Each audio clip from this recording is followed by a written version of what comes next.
Bismillahirrahmanirrahim. Bismillahirrahmanirrahim. Assalamualaikum warahmatullahi wabarakatuh. Alhamdulillah alladzi bi ni'matihi tatimmus shalihat.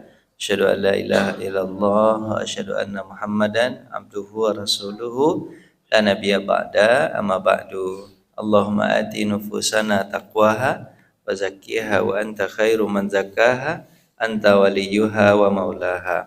Allahumma alimna bima 'allamtana wa alimna bima yanfa'una wa zidna ilma.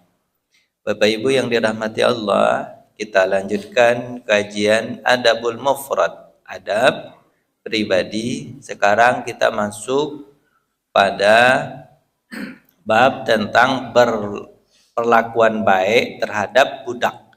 Kalau sekarang budak nggak ada, disamakan sekarang dengan pembantu, Bapak, pembantu. Jadi pembahasan Adabul Mufrad kemarin kalau Bapak masih ingat, pertama berbuat baik kepada orang tua, itu bab pertama. Bab kedua berbuat baik kepada saudara, kakak, adik. Kemudian bab ketiga berbuat baik kepada anak. Kemudian bab keempat berbuat baik kepada tetangga. Kemarin gitu pelajarannya. Habis itu kemudian yang berikutnya itu adalah jika seandainya anak meninggal dunia. Kemarin itu pembahasannya. Kalau anak meninggal dunia. Sekarang babnya adalah tentang berbuat baik kepada budak, akhlak kepada budak. Sekarang budak nggak ada, berarti yang ada apa? Pembantu atau siapa-siapa saja yang membantu kita. Ini adabnya, perlakuan baik terhadap budak atau pembantu lah bahasanya. Hadis 150. Nah, susah ya bacanya Pak ya? Tinggi. Panjang banget ya.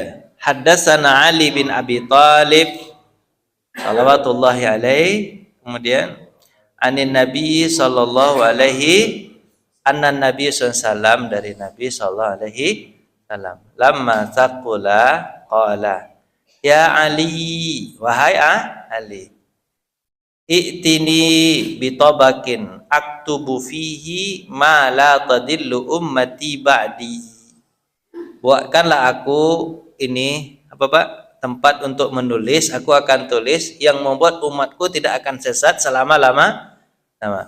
Fakhasyitu ayyas biqani, aku takut nanti aku duluan sebelum membuat untuk tulisan itu. Fakultu inni la ahfazu min dhira'il sahifah wa kana ra'suhu baina dhira'i wa ududi faja'ala yusi bis salati waz zakati wa ma malakat aymanukum. Sebenarnya pembahasannya cuma segini nih Pak. Wa ma malakat aymanukum. Kemudian Rasulullah itu tidur di membawa itu zira'i, itu zira' itu apa ya? Ini Pak. Di atas sininya apa nih? Tangan ini dia, kemudian sahifah, kemudian ada tulisan. Wa kana rasu baina zira'i, kemudian kepala Nabi itu di iniku antara ududi dan di antara ini lenganku, dengan Nabi. Kemudian faja'ala yusini, kemudian dia berwasiat. Apa yang diwasiatkan supaya ditulis oleh Ali Pak? Salat, habis itu apa? Zakat, habis itu apa?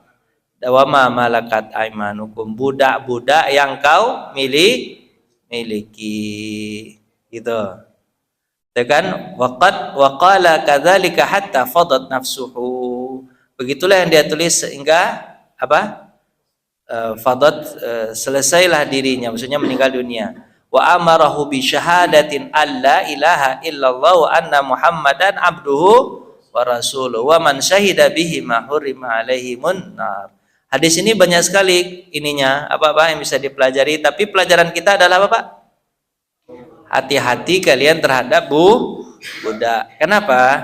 Karena dia akan ditanya, sholat ditanya, zakat ditanya, budak yang kita punyai atau yang ada bersama kita maka juga akan ditanya, gitu. Jadi artinya apa? Berbuat baiklah kepada budak, seperti kalian memelihara sholat, pelihara zakat, maka peliharalah budak dengan baik, kayak gitu. Kalau kita sholat kali 5 waktu sehari semalam untuk memeliharanya, maka kita peliharalah juga budak agar dia tidak dikecewakan. Itu intinya hadis ini, Pak. Hadisnya panjang sekali. Itu hadis pengawalnya. Berikutnya, nah ini artinya. Nah, ini yang enak nih. Langsung diarti nih. Hadis berikutnya. An Abdillah anin Nabi sallallahu alaihi wasallam qala ajibud da'i wala turaddul hadiyah wala tadribul muslimin. Nah, ini hadisnya. Penuhilah janji, bukan janji, penuhilah undangan. Jangan kamu menolak hadiah. Jadi kalau dikasih orang jangan ditolak, nanti kecewa orang nanti. Wala tadribul muslimin. Jangan kamu pukul orang-orang Islam. Jadi secara umum ini hadisnya. Jadi nggak boleh mukul orang. Terus gimana, Pak? Jangan dipukul. Kalau marah, kalau marah, ya jangan dipukul, marah aja. Tapi jangan dipukul. Kaum muslimin aja nggak boleh dipukul. Berarti budak juga tidak boleh dipukul. Jadi orang kalau marah-marah itu mukul budak nggak boleh. Jangan dipukul. Itu Pak ya. Jadi budak tidak boleh dipukul. Nah, lanjut aja lah cepat nih, nanti baru dapat ininya. Ulang lagi. An Ali salawatullahi alaihi kana akhiru kalamin nabi, adalah akhir dari kalam Nabi seperti hadis di atas. Pertama apa? As-shalah, as-shalah. Salat jangan tinggalkan, salat jangan tinggalkan. Ittaqullah fima malakat aimanukum. Bertakwalah kepada Allah terhadap budak yang kalian miliki. Takut, jangan semena-mena terhadap budak yang kalian miliki. Nah, sekarang masuk kita ini, itu hadis awal. Ini baru masuk kitab. Tidak boleh memperlakukan buruk apa, Pak? Budak. Nah, ini hadisnya. An Abi Darda annahu kana yaqulu linnas nahnu a'rifu bikum minal bayatirah fid dawab qad arafna khiyarukum min syirarikum amma khiyarukum alladhi yurja khairuhu wa yu'minu syarruhu wa amma syirarukum falladhi la yurja khairuhu wa la yu'man syarruhu wa la yu'tiku muharraruhu. Ini sebenarnya pembahasan hadis ini. Kata Nabi SAW, kami telah mengenal kalian dari dokter bayatirani, maksudnya dari apa? Dari dokter-dokter hewan kalian, maksudnya dari cara kalian merawat hewan. Jadi Pak, kita bisa mengenal orang dari mana, Pak? Dari cara dia merawat hewan. Ini kursinya kok turun terus ya, Pak? Badan gede kok nggak ada?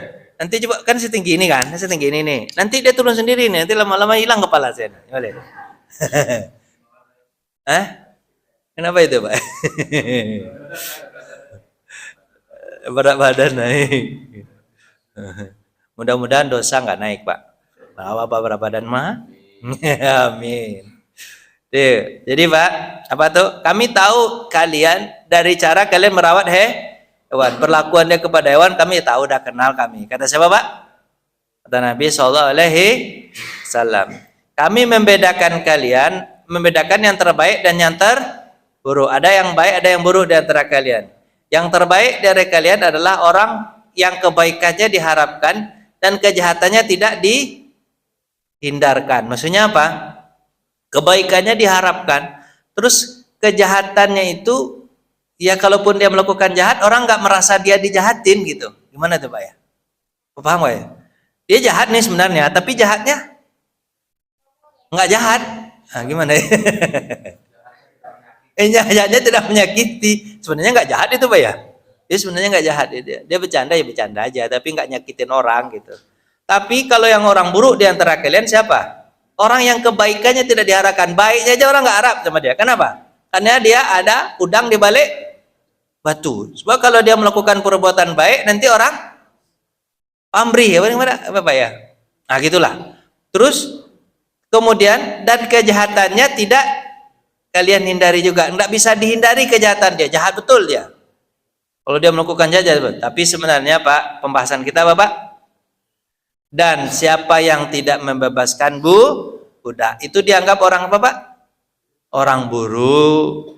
Jadi orang baik itu yang diharapkan kebaikannya dan kejahatannya tidak apa Pak? Tidak masalah. Yang buruk itu adalah orang yang keburukannya nggak bisa dihindarkan. Kebaikannya pun ada udang di balik batu. Kemudian dia tidak Bapak memerdekakan budak. Pembahasan kita Bapak di sini memerdekakan budak.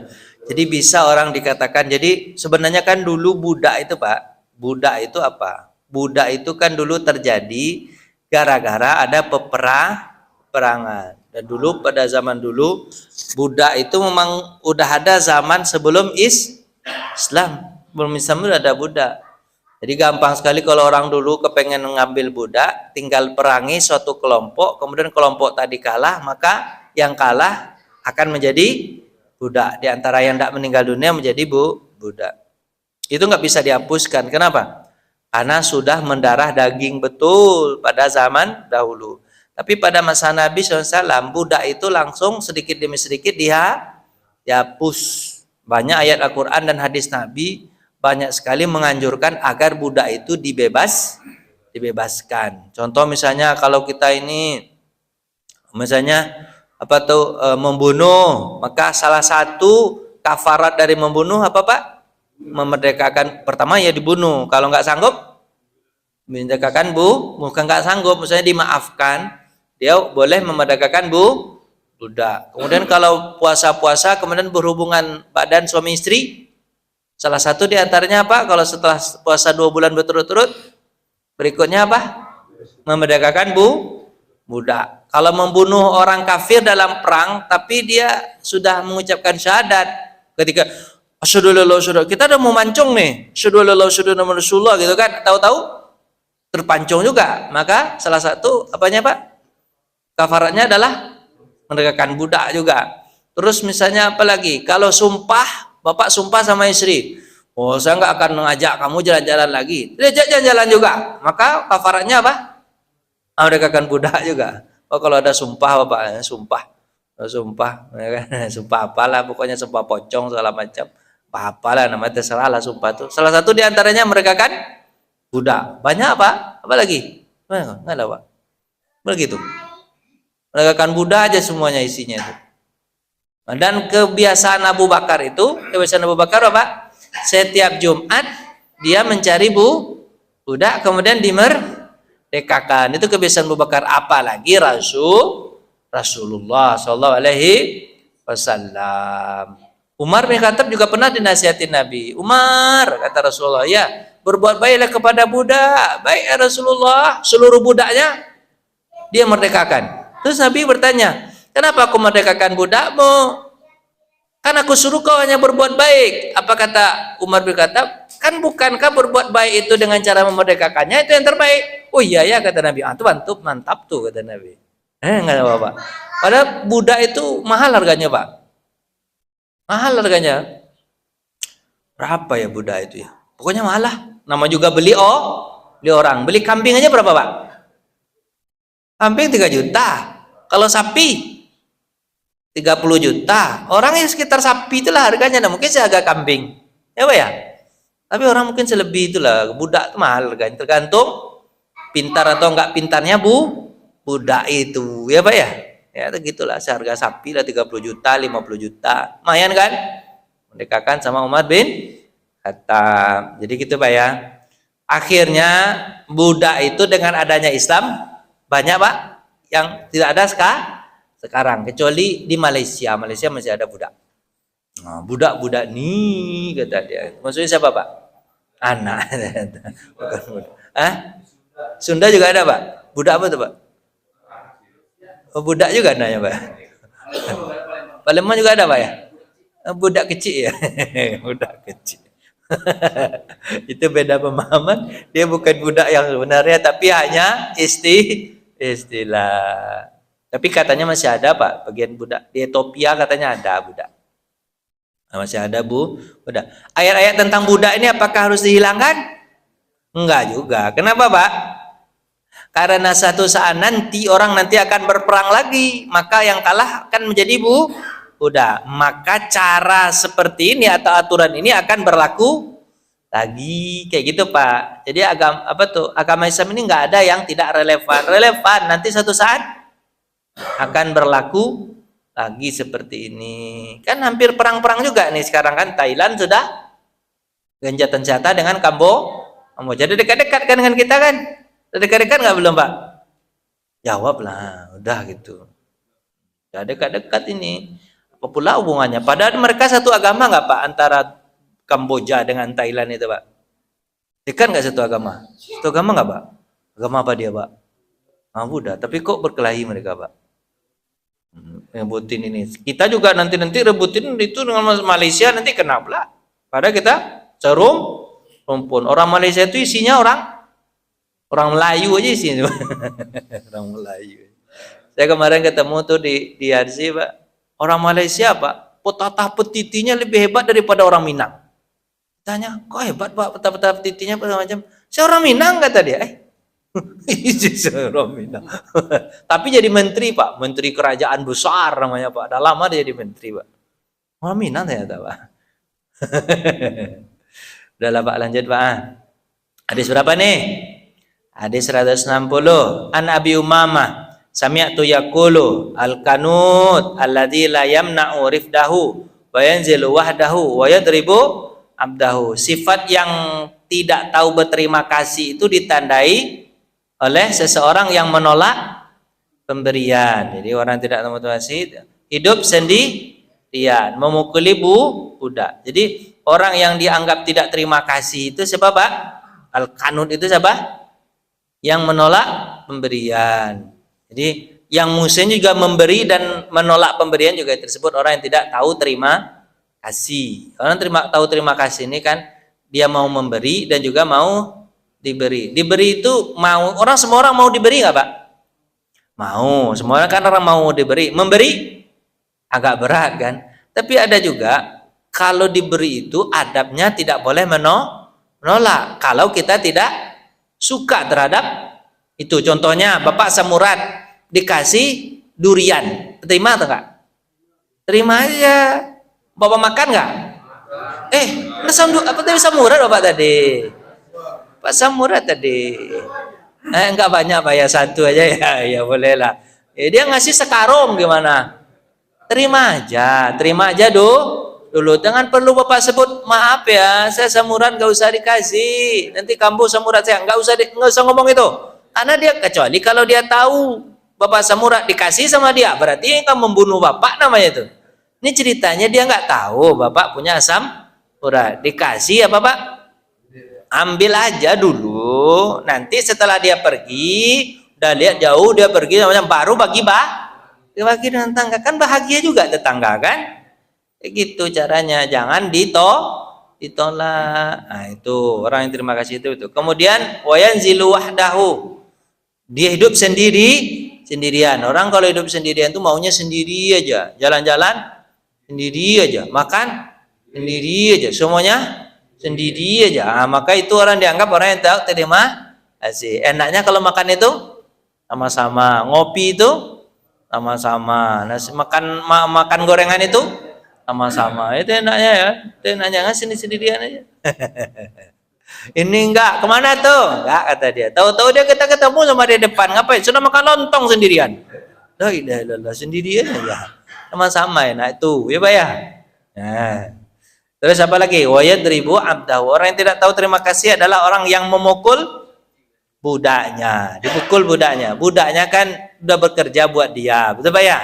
Udah bekerja buat dia, udah membantu pekerjaannya, maka dipukulnya. Maka orang itu dianggap tidak tahu terima kasih. Hadis yang lain itu sebutkan man lam yashkurin nas lam yashkurin lah. Orang yang tidak berterima kasih kepada orang, maka dia tidak akan bisa juga berterima kasih kepada Allah. Terima kasih kepada orang, pemberian orang kepada dia sedikit cuman, ya kan? Bantuan orang kepada dia sedikit cuman, nggak pandai dia terima kasih. Apalagi pemberian Allah kepada dia yang begitu banyak, tentu dia juga tidak lebih terima kasih. Yang sedikit aja nggak bisa terima kasih, apalagi pemberian banyak. Ada sahabat itu, man la yashkuru qalil la yashkuru katsir. Siapa yang tidak berterima kasih terhadap yang sedikit, tak akan mungkin juga dia bisa terima kasih kepada yang banyak. Kalau kita terbalik Pak ya, kalau banyak dikasih orang, makasih. Kalau sedikit, alah sedikit. Apa pula terima kasih? Terbalik Pak ya. Terbalik. Tapi terima kasih kita terhadap pemberian yang banyak, terima kasih yang tulus atau terima kasih lip service? Rata-rata lip service, bukan di hati. Betul nggak Pak ya? Bukan di hati. Kalau terima kasih kepada yang sedikit, itu baru yang disebut terima kasih tulus. Jadi yang diharapkan ini terima kasih tulus, bukan terima kasih lip service. Jadi orang bisa terima kasih yang banyak, tapi tidak bisa terima kasih yang sedikit. Berarti terima kasih yang banyaknya adalah lip service. Tapi kalau dia bisa berterima kasih terhadap yang sedikit, berarti itulah yang disebut dengan tulus. Itu Pak. Dia belajar dari terima kasih yang sedikit. Jud. Anil Hasan anna rajulan amara allaman lahu ayyasnu ala ba'irihi fanamal ghulam faja'a bi sya'lihi fin nari wa alqaha fi wajhihi fataradda al-ghulam fi bi'rin falamma asbaha ata Umar bin Khattab radhiyallahu para alladhi fi wajhihi fa'ataqahu. Pak, dari Hasan bahwa seorang laki-laki telah memerintahkan budaknya untuk merawat ontanya. Fana mal ghulam, ternyata apanya tertidur. Siapa tertidur Pak? Budaknya tertidur. Dia sudah merawat ontanya, tak tahu kecapean kali. Habis itu tertidur. Faja'a bi sya'lihi min narin fa'alqaha bil. Datang dia dengan membawa sesuatu yang panas dari api. Sya'li ini mungkin apalah, mungkin tongkat dipanasin dari api, luar biasa nih. Sya'li tongkat dari api, kemudian apa? Dia taruh di wajahnya. Jangan di wajahnya taruh Pak. Mau patah panas taruh di wajahnya. Terus apa? Fataraddal ghulam fi bi'ri. Kemudian pergilah gulam ini kemana Pak? Ke air, ke sumur ya, untuk mencuci itu kan. Falamma asbaha ata Umar, selesai dia menyuci mukanya tersebut, kemudian datanglah Umar bin Khattab. Dia lihat apa yang ada di wajahnya, kemudian dia merdekakan. Fa'ataqahu, dimerdekakan budak. Pak, budak itu boleh kita bunuh enggak Pak? Budak punya kita sendiri dulu itu boleh. Boleh Pak, enggak ada apa-apa. Sama seperti Bapak membunuh kambing Bapak. Bapak bunuh kambing Bapak, ada yang marah enggak? Jawablah, Bapak bunuh kambing Bapak, ada yang marah? Enggak lah. Kenapa enggak ada yang marah? Ya kan memang Pak, kecuali kalau kambing orang Pak bunuh ganti kan. Kalau kambing orang, apa? Begitulah budak itu dulu Kak. Gimana dia? Heran ya, seperti kambing aja harganya Pak ya. Padahal dia adalah manusia, kan sedih banget itu ya. Nah, kayak gitulah. Jadi kalau ada orang yang menyakiti apanya Pak? Budaknya, maka nggak jadi masalah. Disakiti budaknya, gara-gara budaknya tertidur. Dianggapnya malas kali Pak ya. Dianggapnya malas, ya sakiti budaknya. Kemudian Umar datang, kemudian melihat, maka Umar apain Pak? Dimerdekakan budak. Itu Pak, merdekakan budak tersebut. Itu cara berbuat baik. Ini hadis Nabi. Hadisnya kayak gitu-gitu semua Pak. Menjual budak, boleh nggak menjual budak Pak? Ya, Arab, Badui, boleh nggak Pak? Ya boleh dijual.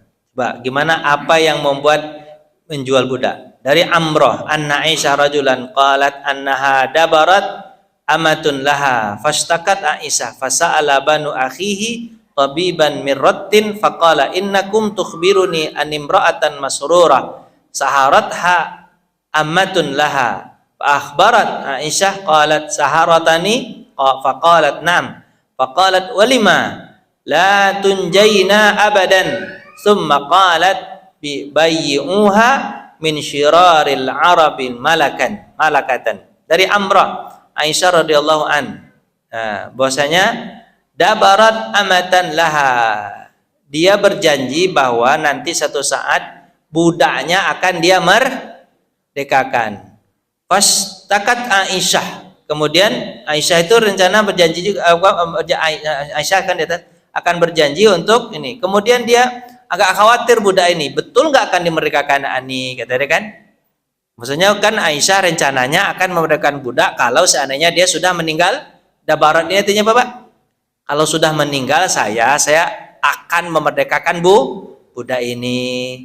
Terus Aisyah berencana membegitu gitu. Fasa'ala banu akhihi. Kemudian dia bertanya kepada bani akhi tabiban mirratin. Ternyata Aisyah itu ada sakit Aisyah itu. Faqala innakum tukhbiruni anna imra'atan masrurah.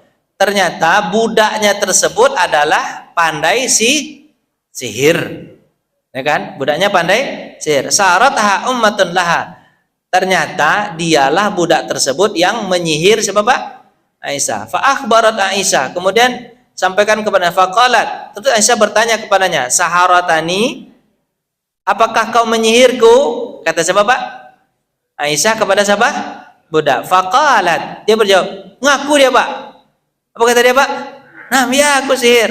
Faqalat. Berkatalah Aisyah, "Walima? Apa alasannya? Kenapa kau sihir?" "La tunjaina abada." Kamu pasti tidak akan apa, Pak? Memerdekakanku. Udah lama betul nih kau tidak mati-mati, kata mungkin siapa coba. Kan rencananya kalau Aisyah meninggal dunia dia akan budak. Ini engkau nggak meninggal, kapan kau merdekakan nih? Kayaknya kau nggak akan menepati janji selama-lamanya. Summa qalat, oh itu alasannya. Baiklah, kata Aisyah. Qalat, berkata Aisyah kepada saudara-saudaranya, bai'uha min syiraril arabil malakah. Jual dia kepada orang yang paling buruk di antara orang Arab. Jadi, Pak, karena dia jahat, maka dicarikan tuan yang jahat. Biar apa? Nah, biar dia susah juga. Jadi Pak, ini pemahamannya, kalau budak itu jahat, kan ada juga budak itu jahat, Pak. Maka carikan tuan yang jahat. Supaya apa? Supaya kapok dia. Ya kan? Kalau seandainya dia jahat, tuannya baik, maka ini dijahatin tuannya. Wah, gitu ya, Pak ya. Jadi nanti ada di sini. Misalnya Pak, kalau ada budak, misalnya budak kita, terus dia mencuri. Caranya gimana, Pak? Mencuri juga dia, gimana ya? Pokoknya kasih dia kepada tuan yang jahat juga. Supaya apa? Supaya apa? Supaya dia ketahuan bahwa dia mencuri. Kalau dia memukul segala macam budak itu, maka carikan tuan yang keras biar dia bisa diajari. Nah, gitu, Pak. Jadi kalau misalnya Bapak punya pembantu misalnya, pembantu Bapak jahat segala macam. Caranya gimana, Pak? Jangan Bapak baik-baik. Caranya gimana? Pecat langsung. Depan, Pak? Pecat. Kalau dia ketahuan mencuri, ketahuan apa segala macam, pecat langsung. Begitu arahnya. Ya, Pak ya? Betul nggak, Pak? Gitu, Pak. Pokoknya nggak boleh ada toleransi terhadap suatu kejahatan. Nggak boleh ada toleransi terhadap kejahatan. Kalau dia memang jahat, maka penjarakan dia. Gitu kan. Nggak boleh toleransi kepada kejahatan. Pak, capek saya sendiri, Bapak nanyalah muter-muter di sini aja, di sini. Ya. Silakan, Pak. Yang terang budak atau boleh pembantu nanti masuknya nih, Pak. Baik.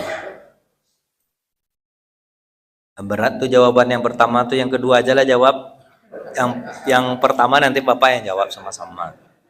Baik. Orang-orang Arab yang bahasanya membeli ya, padahal dia memesan dari PJTKI, TKW dari Indonesia. Apakah mereka menganggap budak? Jawabannya pasti enggak. Kenapa pasti enggak? Karena budak itu didapatkan bukan dengan cara dari PJTKI, tapi dari peperangan. Peperangan itu harus, kalau di agama Islam ada lagi. Peperangannya itu adalah peperangan karena agama. Jadi alasannya agama. Dia non muslim, kemudian berperang dengan orang Islam. Peperangan itu juga ada syaratnya. Syaratnya adalah kita punya daerah muslim, kemudian punya kepemimpinan muslim, terus dia mulai menyerang orang Islam, diumumkanlah oleh pemimpin muslim untuk menyerang mereka, akhirnya mereka kalah, baru di situ terdapat budak. Jadi banyak sekali syarat-syaratnya itu, Pak. Banyak sekali syarat-syaratnya. Kalau orang Saudi itu ngerti nggak dia tentang masalah syarat-syarat menjadikan orang jadi budak? Pasti tahu. Ketika dia mengambil dari PJTKI, semua syarat tidak terpenuhi. Berarti TKW itu tersebut bukanlah budak, tapi apa, Pak? Pembantu atau pekerja, ya Pak ya, pekerja. Maka apakah dia boleh memperlakukan pembantu tersebut sebagai budak? Jawabannya tidak boleh, tidak boleh. Dia itu sama seperti rekanan, apa Pak? Rekanan kayak Bapak, apa Pak? Rekanan kerja apa ya? Benar kan? Apa mitra kan? Kita punya pekerjaan, dia yang kerjakan. Berarti kita harus upah kan begitu. Suatu saat kalau dia ingin memutuskan pekerjaan, bisa nggak Pak? Bisa, dia putuskan pekerjaan, baik bapak yang memecat dia atau dia yang mengundurkan diri. Berarti dia bebas dengan dirinya sendiri. Sementara budak itu nggak bebas dengan diri sendiri.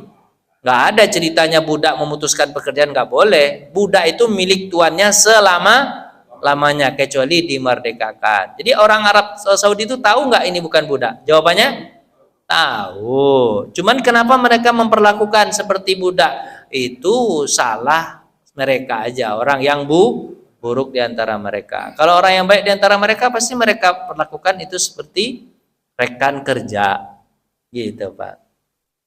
Yang nomor 1 Bapak jawab. Apa jawabannya? Kalau ada pemimpin yang memperlaku rakyatnya sebagai budak. Salah satu contohnya apa? Memberi bantuan dengan cara melempar-lempar. Jawablah Pak. Oh, darurat bahasanya Pak. Ada. Jadi tergantung, mungkin jawaban saya nggak bisa jawab. Saya kalau jawabnya sentimennya jawab saya. Ya tergantung situasi mungkin Pak ya. Situasi. Kalau bisa adabnya lebih bagus, kecuali adab ketimuran. Kalau adabnya lebih bagus itu didatangi, kemudian diberikan satu. Banyak kan hadis Nabi kalau tentang masalah adab memberi itu Pak. Coba Pak, kalau kamu memberi, tangan kanan kiri tidak tahu terhadap tangan kanan, itu kan, tangan kiri tidak tahu apa yang diberi oleh tangan kanan. Maksudnya Bapak, jangan sampai banyak orang yang tahu. Salah satu adab udah kena itu, kalau memberi cara melempar itu Pak. Apalagi kalau sudah ada kamera baru dia mulai lempar. Udah ada kamera on, nah baru lempar. Itu namanya Pak ria. Adab di situ kena satu tuh, ya kan? Ya kan, pencitraan. Kalau seandainya tidak pencitraan, itu yang baiknya gimana Pak? Memang begitu, datang ke rumahnya masing-masing, bantu tanpa orang lain tahu. Itu namanya adab yang paling benar dalam memberi, gitu kan? Tapi boleh nggak memberi kelihatan sama orang? Jawabannya boleh, tergantung niatnya. Tapi rata-rata kalau lempar-lempar niatnya apa? Itu jawab sama Pak. Ria kan? Nah, apalagi adabnya juga kurang bagus, membuat orang apa Pak? Injak-injakan, geser, senggol-senggolan, itu kan? Banyak yang cedera. Itu tidak adab yang paling. Kalau ingin memberi itu, maka muliakanlah orang yang diberi, kan itu Pak ya, dimuliakan. Kira-kira gitu jawabannya. Takut saya tambah sentimen jawabannya. Ya Pak.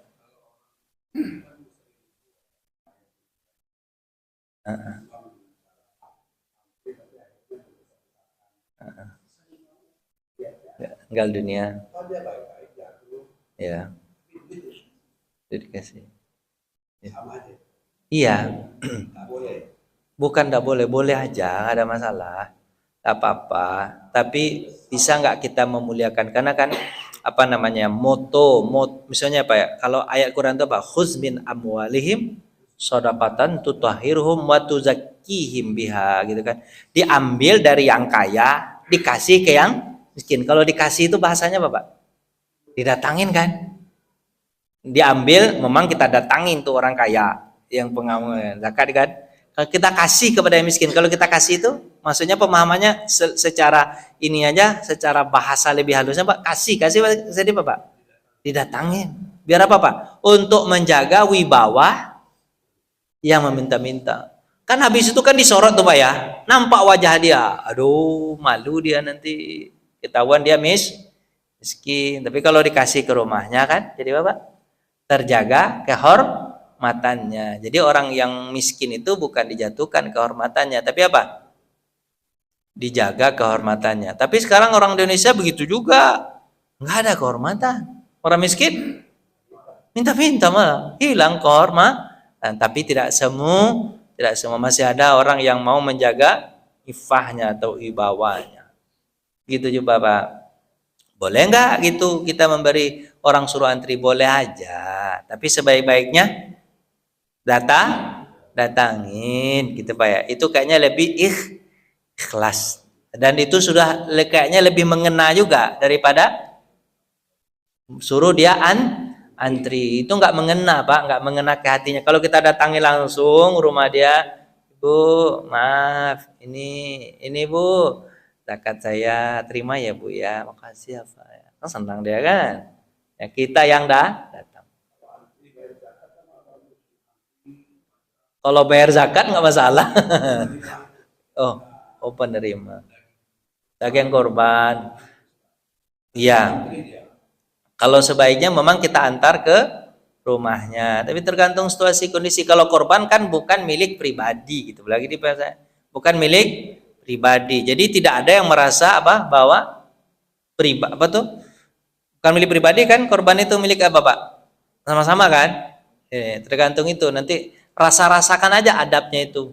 Kalau sebaik-baiknya memang kita antar ke rumahnya. Tapi kalau seandainya nggak memungkinkan kita mengantar ke rumahnya, maka bolehlah dia dipanggil untuk menerima. Apalagi itu bukan milik pribadi, tapi milik apa Pak?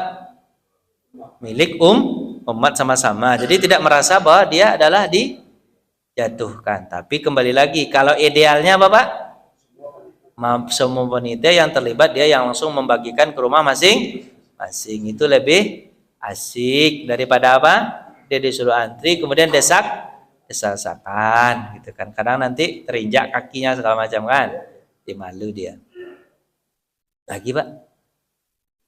Setuju Pak ya? Bagikan Pak ya.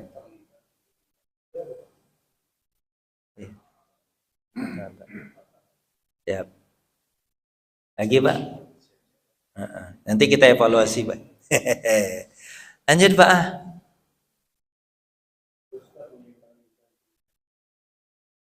Gitu ya Pak ya. Minta-minta untuk bangun masjid. Boleh nggak minta-minta untuk bangun masjid? Jawabannya aslinya kan boleh, karena itu adalah milik masyarakat. Karena Nabi juga nyuruh orang untuk bersedekahlah untuk perang tabung untuk ini kan. Nabi nyuruh kan? Nyuruh nggak Pak? Nyuruh. Dan Nabi mengumumkan di mana? Di tengah-tengah orang ramai atau tengah-tengah orang sedikit? Ramai. Boleh nggak Pak? Jawabannya boleh, nggak ada masalah, boleh. Bapak minta-minta di tengah-tengah jalan boleh nggak? Cuman adabnya nanti apa adabnya Pak? Orang mengganggu orang jalan, kadang sengaja dia stop orang gitu kan, agak sedikit memaksa. Di situ nanti adab dikit-dikit itu kenanya, adab sedikit-sedikit. Tapi mengumumkan bahwa kita akan bangun masjid, kemudian tolonglah bantu. Kenapa? Karena kita tak bisa bangun sendiri, kita harus bangun sama-sama. Boleh, jawabannya boleh, nggak ada masalah. Tapi kalau minta di tengah jalan boleh aja, asalkan tidak ada orang yang, karena juga begitu Pak, ada orang yang tidak bisa ke masjid. Nah itu bahasanya lagi tuh, nggak bisa ke masjid, jarang ke masjid, terus nggak bisa mengeluarkan zakat infaknya itu kan. Tapi kalau seandainya dia di tengah jalan tadi kan sambil jalan dapat juga kan dia, kan itu ada juga namanya jemput bola, apa namanya Pak? Bola kan ada juga, ada terbantu juga orang-orang itu. Ada sebagian orang memang senang dia kalau ada orang teman-teman tak tengah jalan tuh. Kenapa? Alhamdulillah nggak nyari lagi, saya ada nih tempat peluangnya gitu kan. Tapi ada juga sebagian orang nyusahin jalan nih, macet gara-gara dia. Jadi tergantung itu Pak, tergantung situasi dan kondisinya. Kalau meminta kepada masyarakat tentang bangun masjid, jawabannya boleh lah, diumumkan lah. Untuk kebaikan itu harus sama-sama. Lanjut Pak. Zakat lebih duluan daripada sedekah. Karena Kalau kita punya uang ya. Jadi gini, sedekah itu kalimatnya umum. Kadang sedekah itu Al-Quran juga menggunakannya untuk kalimat zakat. Innamas shadaqatu lil fuqara'i wal masakin. Itu kalimatnya sedekah. Padahal maksudnya di sana zakat. Zakat. Jadi Pak, kalimat itu dalam Al-Quran antara zakat, sedekah, infak, kalimatnya itu nyampur. Sengaja membuat tafsir itu. Kenapa kok Allah itu membuat kalimatnya itu nyampur gitu Pak? Maksudnya itu adalah kalau dia punya uang sampai satu nisab, maka kewajiban dia adalah zakat. Dan zakat itu apa? Zakat itu juga pahalanya 700 kali lipat, sama pahalanya, sama 700 kali lipat juga, sama pahalanya dengan apa Pak? Sedekah. Cuma kalau kewajibannya sampai, kalau uangnya sampai senisab, maka dia adalah zakat. Tapi kalau nggak sampai uangnya satu nisab, maka jatuhnya kepada sedekah. Makanya kebanyakan sahabat itu mereka tidak menghitung itu zakat atau sedekah, tapi mereka menginfak atau apa enggak, mereka enggak ngitung itu. Yang mereka itu adalah pokoknya saya keluarin. Pokoknya saya keluarin. Kalau sahabat itu, mazhab sahabat itu sebelum ada mazhab fikih, sahabat itu mengeluarkan harta mereka itu enggak ngitung-hitungan berapa nisab, berapa haul, enggak ngitung-hitung. Berapa Pak? Pokoknya kan ada tuh Pak, ada hadisnya itu kan, rumahnya keladangnya itu disirami oleh dihujani oleh hujan, turun hujan, tapi tempat yang lain turun. Dan ditanya sama dia, kenapa kok ladangmu dihujan, kena hujan sementara ladang orang yang kena hujan? Apa kata dia?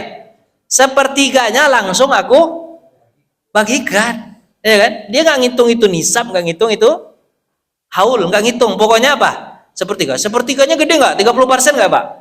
30% gede, ya kan? Ya, mereka sahabat begitu. Malah ada sahabat itu dia mengeluarkan uang tersebut sampai yang ada di tangan habis. Nah, terus kalau saya memang kalau belajar itu Pak, saya bilang kepada mahasiswa, kalian sudah pernah zakat belum?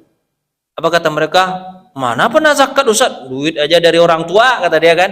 Belajar zakat aja dulu, kata saya. Terus gimana cara belajar zakat? Pokoknya dapat uang dari orang tua, keluarkan 2,5%. Ya nggak sampai lah nisabnya Ustaz, kata dia. Nggak sampai itu nggak sampai, yang penting niatkan aja dulu zakat 2,5%. Kalau sampai, ya alhamdulillah, berarti itu hitung sebagai zakat. Kalau nggak sampai nisabnya, berarti itu sedekah. Tapi niatnya apa? Zakat aja lah niatnya. Ah gitu, saya bilang sama mahasiswa. Belajar untuk berzakat, walaupun nggak sampai nisabnya atau nggak sampai batas minimal uang kita. Belajar aja dulu. Nah, jadi Pak, dibuat sama Al-Quran itu antara kalimat zakat dengan kalimat sedekah, kalimat infak, kalimat apa lagi Pak? Zakat, infak, sedekah, wakaf, gitu kan? Dibuat sama Allah menyatu aja. Apa Pak? Menyatu. Kadang penggunaan kalimat sedekah untuk zakat, penggunaan kalimat zakat untuk infak. Jadi dibuat begitu sama Allah. Sebab Bapak keluarkan aja lah, nggak usah hitung-hitung. Kalau memang lebih, berarti Allah aja menghitung itu sebagai zakat. Kalau memang kurang duit kita, berarti itu sebagai apa? Sedekah. Nanti walaupun ulama membeda-bedakan. Kalau zakat hukumnya wajib, sedekah, infak, wakaf hukumnya sunnah. Sedekah itu lebih umum daripada yang lain. Bersedekah itu bisa dengan tenaga, bisa dengan senyuman, tidak harus dengan materi. Infak itu apa? Infak itu artinya melobangi. Jadi ada duit orang dulu, orang koin, duit kan emas Pak, dilobangi tengah-tengahnya, yang tengah-tengahnya dikasih, yang tepi-tepinya masih sisa. Itu namanya infak, dilobangi. Sementara kalau wakaf, diberhentikan uang itu atau benda itu untuk Allah. Boleh diambil hasilnya, tapi tidak boleh diambil pokoknya tidak boleh hilang. Itu walaupun dibeda-bedakan, tapi dalam kalimat Al-Quran semuanya dibuat menyatu. Yang penting berbagi dengan orang lain. Bu, nanya Bu, silakan Bu. Nanya Bu. Nanya nggak Bu? Malu Ibu nanya. Udah cukup nggak Pak nih? Serius? Ini memaafkan pembantu belum nih? Satu lagi lah. Silakan Bu. Mana Ibu yang mau nanya nih? Sekali Ibu nanya Pak, kasihan. Udah tahun 2026, masa Ibu nggak mendata juga? 2026 sekarang Bu, silakan Bu. Iya Bu, penerima apa nama tadi Bu? Santunan, santunan Ramadan. Santunan Ramadan seperti anak yatim dan segala macam Bu ya. Untuk dokumentasi maka di foto. Kalau dompet duafa yang saya tahu adabnya mereka juga foto kan. Cuma diambil fotonya agak jauhan. Supaya apa Bu? Samar wajahnya gitu. Gak ketahuan untuk menjaga apanya? Wibawanya. Gitu kan. Pokoknya kalaupun diambil dari dekat tapi dari belakang. Yang pemberinya aja mungkin yang dijelas, tergantung adabnya sebenarnya Bu. Sebenarnya boleh aja sebenarnya, boleh aja pemberi dan yang memberi boleh-boleh aja sama-sama ketahuan boleh. Cuman mungkin adabnya ditanya sama yang menerima, kalian boleh nggak kami foto? Apakah kalian keberatan kalau muka kalian nanti dimasukkan ke brosur? Malu kami Pak, janganlah. Kata dia, kalau dia bilang jangan berarti jangan. Tapi kalau dia nggak apa-apa Pak, nyantai mah kita mah, kata dia kan. Nyantai mah kita, kata dia kan. Kalau nyantai mah Bapak, ya langsung aja foto. Itu tergantung adab sih sebenarnya Bu. Tapi sekarang mohon maaf ya Bu ya. Karena Bapak sekarang itu ya gitu, antara tidak kurang adab atau gimana lagi Pak. Sekarang kita juga yang menerima itu pun nggak malu-malu. Gimana Pak ya? Gimana ya? Agak susah juga kita sekarang kalau melihat situasinya, nggak memang nggak susah. Kadang yang minta itu nggak malu juga, ya kan? Malah dia cari-cari malah kan. Jadi kalau di foto berulang kali malah dia selfie dia masalah kan. Nah, ini. Malahan juga kadang-kadang sebagian dari yang menerima uang 20.000 itu dulu saya lihat tuh orang antri 20.000 ketahuan gelang emasnya gede. Gelang emasnya gede. Ada tuh. Memang kebiasaan orang Indonesia itu maaf ini. Memang orang Arab Saudi juga pernah bilang gitu. Orang Indonesia ini gini kata dia. Orang Arab Saudi terkenal tuh. Kalau ada nanti di musim haji, pembagian apa Pak? Pembagian makanan roti-roti itu kan pakai apa tuh? Pakai bok-bok apa tuh? Bok-bok kontainer itu kan?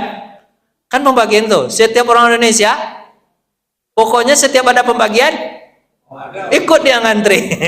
Padahal di tangannya sudah satu kantong kresek, nggak mungkin dia makan, tapi meminta itu budaya, suka nerima. Orang Indonesia itu gitu. Apa kata orang Arab Saudi? Orang Indonesia ini udah banyak itu, nggak habis sama dia, masih aja antri. Kata Jawa orang Arab Saudi, entah hari makan tidak. Betul Pak, saya itu kerjaan saya dulu tuh, kerjaan di mana tuh, di tenda-tenda Mina itu kan orang pembagian di Mina itu.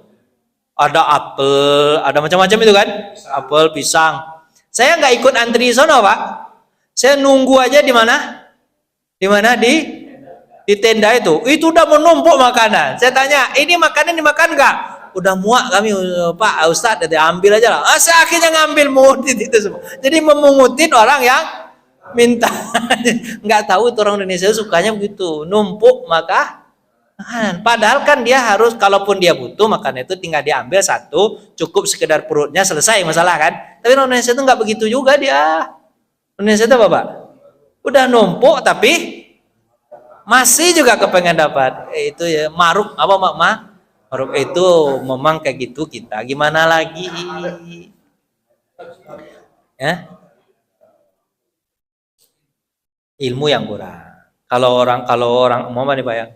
Kalau orang Mesir, orang Mesir itu kan juga secara kehidupan dia sama, apalagi sekarang mungkin di bawah kita itu, secara kehidupan seratanya orang Mesir sekarang ya. Kalau dulu nggak mungkin sama. Bapak tahu nggak dulu orang Mesir itu luar biasa, dermawannya luar biasa. Saya sudah merasakan lama di Mesir. Lama sudah Mesir itu 5 tahun. Terus mereka itu suka berbagi Pak, walaupun sebenarnya mereka miskin. Cerita-cerita abang kelas tuh yang lebih ini. Dia itu hanya apa Pak? Penjual kecil-kecilan gitu, roti-roti kecil-kecilan itu. Terus dia datang ke BRI bawa uang apa? Uang recehan itu, Ketika itu dibawa uang recehan itu untuk membantu mahasiswa ketika moneter 98 itu cerita bang kelasnya 98 Pak. Itu ditelusuri ternyata dia lebih miskin daripada mahasiswa itu. Tapi kan Pak, apa kata dia? Ini bantuan untuk mereka agar mereka tetap bisa belajar. Nah, itu kedermawanan orang Mesir luar biasa itu. Itu saya salut tuh. Kalau di Mesir itu, kalau pas Ramadan, itu mereka buat apa, Pak? Tenda-tenda di depan rumah mereka yang muat mungkin 50 orang. Kalau yang kaya dikit ada 200 orang. Dan itu diadakan selama berapa lama? Selama 30 hari. Jadi kita kalau di Mesir itu, kalau Ramadan itu kita tunggu-tunggu. Nggak pernah apa tuh, pasti berat badan nambah. Kenapa? Karena ayam itu potong 4 mah dia. Gede-gede ayam itu. Kita itu jadi rebutan. Misalnya rumah ini buka itu, rumah itu buka itu, rumah itu buka itu. Kalau kita lewat jalan, itu saling memanggil, sini aja makan, sini aja buka, sini aja, sini aja, sini aja.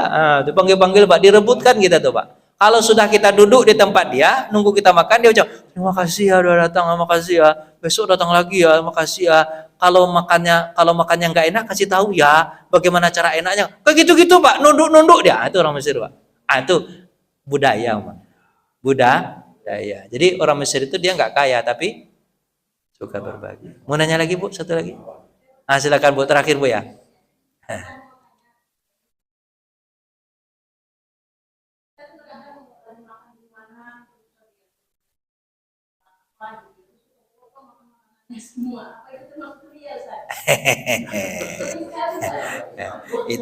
itu gara-gara sekarang HP bagus-bagus, Pak, ya. HP bagus-bagus, status juga ada, Instagram, TikTok, ya kan. Itu menyakiti hati orang menurut saya, Bu. Ini kita foto tuh untuk apa? Gunanya untuk apa foto itu? Ya kan? Untuk hanya sekedar apa? Pamer, kan? Ada berapa? Pamer. Kalau mau apa? Bagilah makanan itu atau ajak orang makan sama. Jangan foto doang. Kalau foto doang kan sakit hati orang. Inilah di foto kita nggak dapat makanan, gitu kan? Itu namanya norak. Kampungan itu mah kalau bahasa saya. Boleh, Bu, begitu-begitu. Kalau tahadus bin ngundang orang, Pak, ngundang orang datang situ. Makanya Bapak nanti kalau ada yang foto di mana dia di kafe depan, Pak, kita datang sama-sama, ayo gitu. Habis itu, waduh ampun gitu. Berani besok-besok nggak berani dia foto lagi. Beda-beda niat itu, Pak. Beda-beda nih niat. Misalnya kalau Bapak pergi kemana, ke Baduy, terus Bapak foto sama-sama, itu kan menyampaikan kepada orang bahwa kita lagi guyup nih, itu boleh. Tapi kalau di makanannya, janganlah. Itu durian.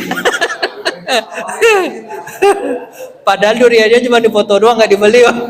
Dipoto doang. Foto di depan orang jadi. Tergantung niat, Ibu. Innamal a'malu bin niat. Kalau niatnya hanya untuk apa? Flexing. Kalau orang sekarang nyebut apa? Flexing. Flexing itu sama dengan apa? Istilahnya apa? Pamer. Kalau hanya sekedar pamer, nggak ada gunanya. Tapi kalau memotokan itu berguna untuk orang lain, nggak apa-apa. Misalnya kan, ini makanan bagus nih, gitu kan, makanan kalian mau makan nggak? Apa kata teman, tolong fotoin dong, gimana bentuk makanan? Kebutuhan orang baru kita foto, itu nggak masalah itu. Ya, Bu, ya, jangan flexing, banyak-banyak flexing. Ibu cukup ya, Bu, ya. Terima kasih atas perhatian, mohon maaf atas segala kekurangan. Tutup dan baca hamdalah. Doa kafatul majlis. Subhanakallahumma wa bihamdika asyhadu an la ilaha illa anta astaghfiruka wa atubu ilaik. Assalamualaikum warahmatullahi wabarakatuh.